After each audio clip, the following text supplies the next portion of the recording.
And I want to start with, we talked about Parquet Courts, a Brooklyn band that dropped an album, Wide Awake, this year that I really liked.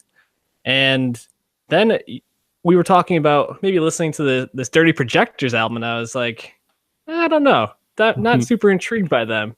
I gave it a listen, and I don't think it's a perfect album, but it's a fun and listenable album, and I think it does a lot of interesting stuff. What was your take on Dirty Projectors' Lamplit Prose?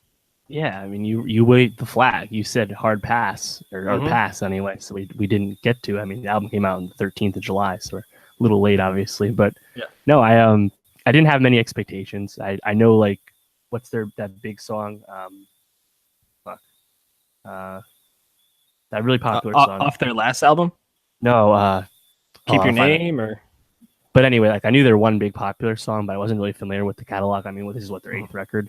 And like they're one of those like 2002 era New York rock scene, but they're not like the Strokes or Yeah Yeah Yeahs. They're more like LCD Sound System and Grizzly Bear, like they're Brooklyn adjacent. They are way more Brooklyn than either of those somehow. And so it's interesting hearing a record from that that band that time frame now. Interpol has an album coming later this month, and Julian Casablancas released a Voids record that we weren't too high on.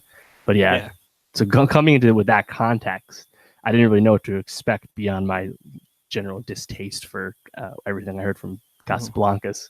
But I was actually pretty surprised and pretty entertained. I thought it was like really dorky. Like I thought, what's his name? Longstreth, David Longstreth, the only like remaining member of the band. Like it's just like the band is just like I don't know, a construct of puzzle pieces now, but he's still there, and it was airy and light and fun. I thought like the horns and the keys on a lot of the songs was really cool. So I actually enjoyed the song. I enjoyed the album.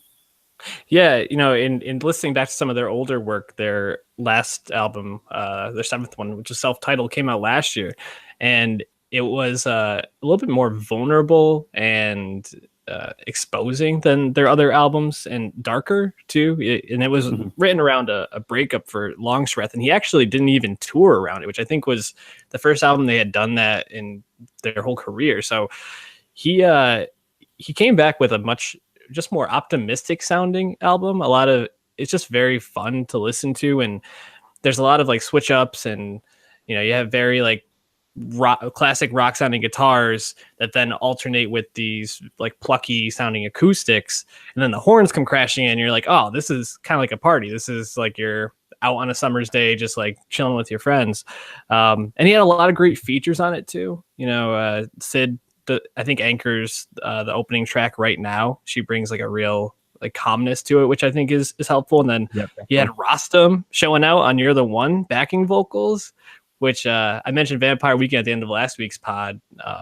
Rostam has been doing a lot of collaborations that have been flying under the radar, being pretty excellent this year. So there's a lot to like with this album. What was your favorite song? I really liked What Is the Time? Like the melody on that. Yep. But yeah, I mean, overall, I thought it actually sounded pretty cohesive. Absolutely, really flowed pretty well. And the song I was referencing, their hit I knew before was "Stillness Is the Move." So Solange has a nice cover of that one. That's like their most played one on YouTube. Shout out Solange, man. When's she dropping an album again? It's been about 2 years, so maybe next year. Wouldn't be surprised. Probably my favorite song off this album. I really like I Feel Energy, but It's a Lifestyle also really stood out to me, just as like a really fun chorus to bob your head to. So I think we recommend to give this a listen if you want just something light to chew on for your afternoon